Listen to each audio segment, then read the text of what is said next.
전문가분들한테 항상 드리지만 가장 어려운 질문일 텐데요. 집을 사도 되겠습니까? 그래서 올해 만약 네. 사도 된다면 언제 사는 게 좋다고 할 수 있을까요? 예, 이제 두 가지로 나눠서 하겠습니다. 네네. 제가 이게 이제 구분해야 된다고 생각하는 이유가 이제 우리나라 집값이요 8분 응선 왔습니다. 그러니까 10분 응선 가면 정상이니까 그거는 뭐 말할 필요가 없는데요. 7부에서 8분 응선 왔습니다. 근데 7부에서 8분 응선 왔을 때가 제일 무섭거든요. 왜 그러냐면 산을 이렇게 다녀보시면요. 산 꼭대기 정상 앞두고 제일 뾰족합니다. 그래서 7부, 8부까지 능선을 탄다고 좋아했다가 마지막 스파이크가 너무나 가파르기 때문에 네. 울죠. 뭐 오락산 이런 데 생각해 보시면 됩니다. 그러니까 정말 너무너무 힘들잖아요. 그런 것처럼 우리나라의 부동산 시장이 지난 14년부터 만 7년 올랐거든요. 역대 기록을 깨고 있고 이렇게 집값이 오르는 가운데 특히 6년 연속 오른 7년째 해에 상승률이 또 거의 2006년 이후 사상 최대였어요. 뭘 의미하냐? 과열되고 있다. 인정을 해야죠. 그러니까 임대차 3법 때문이에요. 주택 공급이 부족한 상황에서 임대차 3법이라는 좀 타이밍이 안 좋았다. 그 법 때문에 이제 전세가 지금 밀어올리는 장이 돼버렸기 때문에 이럴 때는 시장이 제 생각엔 그렇습니다. 이게 전세와 집값이 붙어 있는 지역. 그게 네. 뭐냐 하면 투자 가치가 떨어지는 지역입니다. 네네. 그렇지 않습니까? 왜냐하면 앞으로 상승 모멘텀이 크다면 집값 대비 전세 가격이 낮아야죠. 근데 그게 붙어 있는 시장까지, 그러니까 갭이 적은 아파트까지 오른다라는 건 죄송합니다. 이제 많이 왔다는 뜻입니다. 그래서 뭐 잘하면 2, 3년, 네. 짧으면 1, 2년 정도는 더 올라갈 수도 있지만 그리고 그 올라가는 게 스파이크가 날 것 같습니다. 자, 이런 시장에서 제가 이제 구분해서 이야기를 드리겠습니다. 자, 첫 번째, 지금 무주택자고 지금 내가 들어갈 집을 찾고 있는 전세 세입자다. 그러니까 전세를 자기 돈으로 갖고 있어야 됩니다. 이 정도 자산은 있어야죠. 그러니까 서울, 경기, 인천, 광역시 기준인 거죠, 지금 제가. 네. 자, 그렇다면 이분들은 사세요. 예, 편하게 이야기하겠습니다. 왜 그러냐? 전세 연장했다가 1, 2년 동안 부부싸움을 매일처럼 할 수 있다. 그러니까 견딜 수 있겠냐라고 질문하는 겁니다. 제가 투자해서 성과를 내냐를 이야기하시는 게 아니고요. 투자의 성과는 10년 지나서 아는 거니까 그걸 어떻게 알아요? 다만 제가 말씀드릴 수 있는 건 1, 2년은 특히 이 계약갱신 청구 물량들이 또 나오게 되는 22년이 저는 더 걱정해요. 이해되죠? 그러니까 2년 연장하고 나오시는 분들은 어떡할 거냐? 연장했다고 좋아하면 안 돼요. 그때 전세가 연장한 가격대로 있을 거라고 생각하냐 이거죠. 그걸 생각하시면 간단해요. 2년 뒤에 올려줄 걸 생각하면 지금 대출받아 집 사는 게 사실은 이기는 길이 될 수 있거든요. 그리고 더 나가서 편하게 얘기하겠습니다. 실거주 하시잖아요. 그럼 제가 아까 말씀드린 것처럼 짧으면 1, 2년, 길면 2, 3년인데 그 2, 3년이라는 게 3, 4년 될 수도 있는 거잖아요. 부동산을 누가 알아요? 네. 제가 이야기하는 것은 수년 정도 남았는데 정말 집이 빠질 것 같다 생각되면 2년 실거주한다면 팔면 그렇지 않습니까? 네. 양도세에서 실거주 요건을 채웠는데 뭐 문제될 거 있습니까? 아니 물론 이제 9억 넘어가면 세금 좀 더 내야 되지만 뭐 그거야 행복한 고민인 거고 그렇지 않습니다. 네. 자, 그렇기 때문에 실수요자 특히 지금 전세 살며 이거 연장을 할까 말까 혹은 살까 말까를 고민하고 계시는 분들은 그게 너무 고민 안 하셨으면 좋겠다. 시장이라는 게 마지막 스파이크가 제일 무섭다. 두 번째, 영끌을 고민하시는 분들은 좀 말리고 싶다. 영끌이라는 거의 전제는 뭐냐면 갭을 끼고 산다는 뜻이잖아요. 그러니까 실거주 요건을 충족시키기가 어렵죠. 자, 그래서 뭐 운이 좋아서 24년까지 계속 오른다, 25년까지 오른다 그러면요 얼마든지 매각하고 또 갭 투자의 차익을 누릴 수 있겠죠. 그러나 지금은 갭으로 매매하시는 거에 양도세가 우리나라 전부 다가 이제 규제 지역이잖아요. 네. 전국토가 규제 지역인 나라에서 양도세의 맛을 보시면 주택에 대해서 함부로 그렇게 사자 팔라는 말을 못합니다. 저는 정말 부동산에 대해서 뭐 그렇게 많이 매매는 해본 적 없습니다만 매매할 때마다 느끼는 게 부동산만큼 유동성이 떨어진 자산이 없다. 정말 세금이 세고 각종 비용이 너무나 크다. 네. 그렇기 때문에 팔 때 실거주 요건이라는 게 아까 우리 한 기자님 이야기 617, 617에서 재건축 그 물건의 실거주 요건 강화되고 네, 뭐 맞습니다. 이런 것들이 전부 실거주로 지금 맞춰지고 있거든요. 규제가 계속 강화되면 강화되지가 완화될 가능성 없어요. 곧 죄송한데 나오겠지만 스파이크라는 게 어떤 말씀이시죠? 급등. 주가에서 주가 스파이크라고 저희들이 부릅니다. 죄송합니다. 이게 저 여의도에서 쓰는 말을 써서 죄송하고요. 급등했다고 그럽니다. 네. 그러니까 불꽃이 튀겼다라고 하죠. 저는 작년 연말이 전국 스파이크 났다고 이렇게 표현합니다. 그러니까 전국이 불타오르고 있다. 좀 이렇게 센 규제가 나오는 순간 굉장히 어려워지거든요. 그러면 이게 울며 팔아야 되는. 저 그런 경우를 워낙 많이 봐서. 네. 특히 2019년이 봄이기 그랬습니다. 여러분 기억나시죠? 2019년 봄에 서울 아파트 경락가율 이 감정평가액 대비 낙찰됐던 비율이 80% 간 적이 있었어요. 10억짜리 시세는 그럼 11억이겠죠. 감정평가액이 10억이니까 그게 8억에 낙찰된 적이 있었어요. 그만큼 부동산 시장이라는 게 잠깐만 조정받아도 이게 급하게 영끌어서 사신 분들의 안타까운 매물이 나옵니다. 저는 지금 월세 살고 있고 대출이 많다. 근데도 뭐 전세다. 예를 들어서 이러신 분들 입장에서는 길이 정말 너무 많이 막혔다. 그리고 더 나아가 실거주 요건 만족시켜서 정말 차익 실현할 수 있겠는가? 굉장히 이건 추상적인 가능성이 불가하다. 다음 사이클을 기다리자. 어차피 2, 3년 뒤에 뭐 언제가 될지 모르지만 또 부동산의 고점은 고원이에요. 올라가서 옆에서 표지석 있는데 사람이 이렇게 모여서 밥 먹을 수 있습니다. 그러니까 네. 그때쯤이 됐을 때 또 제가 땅 짓고 오겠죠. 네. 그때 와서 말씀을 드릴 테니까 일단 지금 실수요자 입장에서는 너무 고민 안 하셨으면 좋겠다. 이렇게 말씀을 드리고 싶습니다. 혹시 그렇게 상황이 바뀌게 되면 저희가 꼭 한번 다시 초청을 해서 말씀 다시 여쭤보도록 하겠습니다. 그리고 출연료 상향 조정. 시청자분 댓글 하나 더 한번 좀 확인하고 예. 갈게요. 이 SJ 홍님께서 재밌는 질문을 주셨는데 부동산 전문가는 부동산에 투자하라고 예. 하고 주식 전문가는 주식에 투자하라고 합니다. 종합적인 재테크 조언이 필요한데요. 홍 대표님이 아주 적절한 분 아니겠습니까? 이런 답변을 해주실 수 있는 현재 수도권의 2주택자가 이야, 현금 부럽습니다. 3억 원을 어디에 투자하면 좋을까요? 약간은 부럽습니다. 많은 분들에 해당 안 되는 질문일 수도 있지만 한번 들어보겠습니다. 예, 저라면 한 2, 3년 내에 1주택자가 되고 네. 그리고 남아도는 돈들은 국내 주식, 해외 주식에 반반 투자하겠습니다. 2020년 한국 주식시장 상승률이 세계 1위였다며요. 그러면 올해는 딴 데 가면 되죠.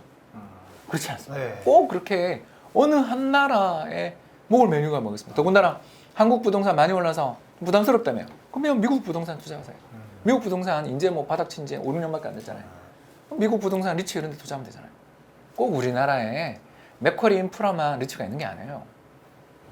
여러분, 저는 그래서 이런 분들은 저는 부동산을 지금 처분하는 거는 좀 일단 지금 파티를 즐길 때라고 생각하고요. 다주택자 입장에서는 아까 이야기했었던 저희 주택 구입 부담 지수가 네. 역사상 최고치가 160인가 그렇거든요. 그게 지금 거의 다 왔잖아요. 그래서 막 그까지 올라가면서 정말 정부의 영이 하나도 안 듣고 시장이 파티 할 때 그때 기분 좋게 차익을 실현하시면 될 것 같고요. 그리고 그런 자산을 전액 주식에 묻는 것보다 네. 아까 말씀드린 것처럼 해외 부동산 투자도 좀 네. 하고 국내 주식도 투자하는 방향으로 하면 좋겠습니다. 참고로 제가 그렇게 하고 있습니다. 제가 관련 질문 하나 다시 좀 드려볼게요. 지금 뭐 2030 세대 분들 중에서 아파트나 집 사기에는 돈이 좀 모자라고 그래도 뭔가 투자를 하고 싶은 분들은 주식 하면 되나요? 될까요? 예, 저는 주식이 더 네. 낫다고 봅니다라는 거죠. 왜 그런가? 두 가지 이유 때문입니다. 첫 번째, 부동산 아까 말씀드린 것처럼 역사상 최고치 근처에 네. 왔습니다. 그러니까 네. 주택 구입 부담이 이자가 이렇게 낮은데도 불구하고 주택 구입에 따르는 부담이 이렇게 크다라는 건 일단 절대 가격이 너무 올랐다. 네. 두 번째, 정보통신 금융업종 종사하시는 분들 제외하고는 임금 오른 데가 없다. 이런 거 아니겠습니까? 그래서 상대적으로 주식이 더 싸다. 네. 이런 거고요. 이제 두 번째, 국내 부동산에 비해서 우리 주식을 투자하라고 하는 두 번째 이유는 글로벌하게 보면 싼 주식이 너무 많다.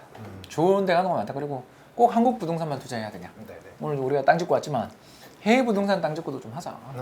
예, 그렇지 않습니까? 아까 제가 일본 동경 지역 아파트 가격이 2003년 바닥 찍고 지금 18년, 17년 연속 올랐다 그랬잖아요. 거기 투자했다면 얼마나 좋았겠습니까? 네. 또 일본 월세 세율이 끝내주기 높잖아요. 연 8에서 10%거든요. 우리는 투자할 만한 리츠가 그렇게 많지 않은 데 비해서 글로벌하게는 좋은 리츠 상품이 워낙 많으니까 분산 투자하시길 기대하겠습니다. 알겠습니다. 그래도 이제 땅 짚고니까 이제 부동산 얘기로 다시 돌아가 보겠습니다. 너 주식에만 관심 갖기보다도 주식 투자를 만약에 하시더라도 주택 시장이라든지 부동산에 대한 관심은 항상 가지시는 게 좋고 제가 그렇죠. 봤을 때는 땅집고를 통해서 그런 정보 계속 얻으시기를 바라고요. 또 올해 이 질문 한번 드려봐야죠. 부동산 시장의 유망 지역과 이유 또 유망한 상품 이런 네. 것 좀 찝어주시겠습니까? 두 가지죠. 뭐. 네네. 아까 처음 말씀드렸습니다. 첫 번째 서울 외곽 그리고 수도권 지역의 갭 적은 아파트들이 네. 올해 가장 뜨거울 것 같습니다. 그러니까 작년 노원 네. 노원구 부동산이 18%가 올랐죠. 작년 아파트 가격이. 이게 노원구 얼마나 큰 군데 네. 거기 아파트가 얼마나 많은데 평균 18% 오르는 거 보면서 사실 저는 이벌쩍 걸렸습니다. 야 이게 뭐 2008년 그러니까 노도광장을 본 것 같아요. 네. 그렇지 않습니까? 예, 그런 것들을 우리가 생각을 해본다면 2021년이라고 해서 뭐 그게 분위기가 달라질 것 같지는 않아요. 그렇죠. 그래서 이게 첫 번째. 두 번째가 아까 우리 한 팀장님 잘 이야기하셨어요. 공공 재건축 재개발의 후보지가 될 수 있는 지역이 사실은 어쩌면 이게 포기하고 있었던 지역이 부활하는 그런 게 로또가 되거든요. 정말 이게 진정한 로또죠. 네. 그런 지역들. 그러니까 다시 말해서 공공 재건축 재개발 관련돼 있는 이슈로 땅집고를 비롯한 다양한 매체 채널에서 최근에 이 동일 4월에 추가 지정한다 그러잖아요. 그러니까 그 앞두고 상당히 좀 이슈가 될 수 있다. 저는 그렇게 생각을 합니다. 그래서 이 두 가지. 근데 아까 말씀드린 것처럼 첫 번째는 난이도가 좀 낮은 투자인데 비해서 두 번째는 난이도가 높아요. 그러니까 꼭 전문가들의 분석 그리고 발품을 팔기를 원합니다. 알겠습니다. 질문 한번 또 다시 읽어보겠습니다. 질문이 또 이렇게 많이 들어왔나요? 시옷 기영님과 깡헤라님께서 비슷한 질문이신 것 같아요. 양도세가 82%에 육박합니다. 그냥 가지고 있는 게 나을지. 다주택을 가지고 계신 분인 것 같고 보유기간도 아마 짧으실 거 아닌가 생각이 드는데 3주택부터는 또 이렇게 올라가죠. 예, 3주택이 지금 3주택 이야기십니다. 네네네. 올해는 어떻게 집을 파는 게 낫겠습니까? 다주택자라면 이렇게 양도세 때문에 고민이 많으실 텐데. 저는 뭐 3주택자라면 네. 그러니까 2주택은 갈아타는 수요도 있고 그렇기 때문에 또 자녀 교육 때문에 갭 투자해 두시는 경우들이 있으니까 저는 이해가 되는데 3주택 이상부터는 사실 한국 정부, 우리 정부가 세금이 잘 안 거치는 시기에 세금이 앞으로 인하될 가능성은 적어도 1, 2년 내에는 없는 것 같다. 그래서 이 부분은 저는 좀 안타깝지만 그러니까 제가 그래서 올해 서울 수도권 핵심 지역이 좋다라고 자꾸 이야기하는 이유가 이건데요. 다주택자들이 집을 팔면 어디를 팔겠습니까? 서울에서 먼 장관 후보자님들이 2주택자들이 어디 파시던가요? 알짜 놔두고 앞으로 값이 더 오를 것 같다 놔두고 자녀들한테 증여하고 상속할 생각으로 갖고 있는 집들은 좀 세금 낮더라도 보유하려고 들지 그거 안 팔잖아요. 꼭 명심하십시오. 여기까지만 하겠습니다. 알겠습니다.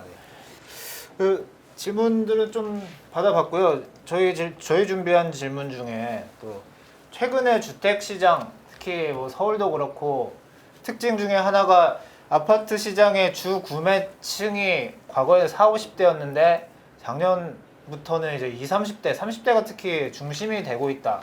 이런 얘기가 있거든요. 이게 어떤 미칠 영향이라든지 아니면 이 20, 30대 주택 예비 구매 수요자 분들한테 이렇게 좀 조언을 해주신다면 어떤 말씀 해주실 수 있을까요? 예, 일단 첫 번째는 당연하고요. 왜 당연한가?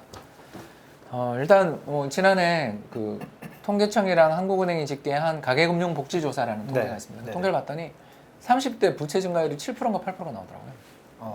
그러니까 이렇게 베팅했어요. 네. 그리고 성공했어요.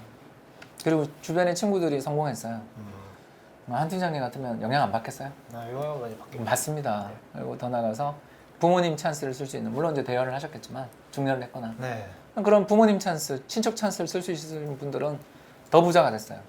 이 과정에서 이 주변의 사람들의 이 동조 효과, 군집 효과라는 게 엄청나게 크거든요. 그렇지 않습니까? 이런 것들을 우리가 생각을 해보신다면 충분히 가능한 스토리다. 두 번째, 사더라도 아까 제가 말씀드렸습니다. 2021년, 22년 시장은 불장으로 보인다. 그러나 이렇게까지 급등하게 되면 결국 주택 구입에 부담이 느껴지는 가게들이 사소한 과정에서도 위기에 처하는 가능성이 있다. 이게 제일 무섭거든요.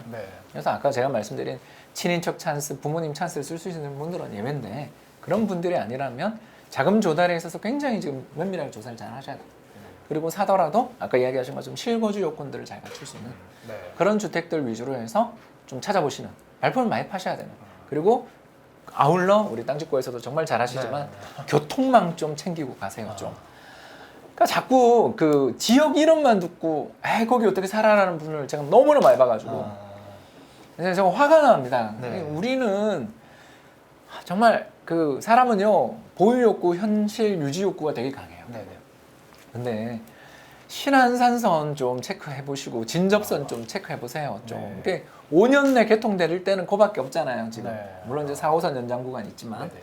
아무튼간에 3, 4년 내에 아주 중전철, 경전철 아니고 중전철이 들어가는 지역들은 지역의 이름값에 너무 그렇게 폄하하지 마세요.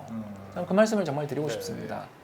꼭 그걸 염두에 두시면 좋은 투자의 기회들은 1년 내에 충분히 더 있을 수 있다. 그러나 꼭 아까 이야기하신 것처럼 자금 조달, 두 번째 발품 좀 그냥 덜컥 사지 마시고요. 제발 가보십시오. 그게 이사한 다음에도 행복을 좌우해요. 속았다 생각 들고서 가서 행복 안 하시거든요. 네, 그 말씀 좀 드리고 네. 싶습니다. 그리고 좀 재밌는 질문 주셨는데 김태현님께서 임장을 가게 되면은 꼭 이것만 챙겨봐야 된다. 그러니까 임장 전철 타고 가세요. 가보셨으니까. 네네. 절대 참으로 가시면 안 됩니다. 아, 그러시는 분이 계시는데 큰일 납니다. 임장은 차 타고 가는 거 아닙니다. 제발 좀 전철 내려가지고요. 몇 분인지 스탑워치 재세요. 가는 동안에 초등학생 아들이 있다, 중학생 아들이 있다면 유해시설이 있는가? 동네가 어떤가? 학교 분위기, 중학교, 초등학교, 요새는 이제 안 가지만 초등학교, 중학교 앞에 서서 나오는 아이들의 행동. 솔직한 이야기를 하겠습니다. 나오면서 옆에 있는 친구를 자꾸 때리는 애들이 있고 그래서 버젓하게 문 앞에서부터 때리고 나오는 애들이 있어요. 이건 굉장히 문제가 됩니다. 왜? 아이들이 다 똘똘하지 않거든요. 저희들 우리 다 알잖아요. 그러니까 왜 그런가에 대해서 아시잖아요. 그게 바로 학군의 문제거든요. 그래서 이런 여러 가지 실주거 하는 데 따르는 교통망에 대한 점검. 두 번째, 걸어가시면서 유해시설이 있는가, 횡단보도는 잘 되어 있는가, 주변에 여러 단지들이 들어올 여지는 있는가. 세 번째, 학군 점검. 이 세 가지 포인트만 빼놓지 않으셔도 정말 네. 임장은 아주 성공적인 임장이 되리라 생각합니다. 네, 지금 여기까지 들어보도록 하겠습니다. 네, 감사합니다. 수고하셨습니다. 감사합니다.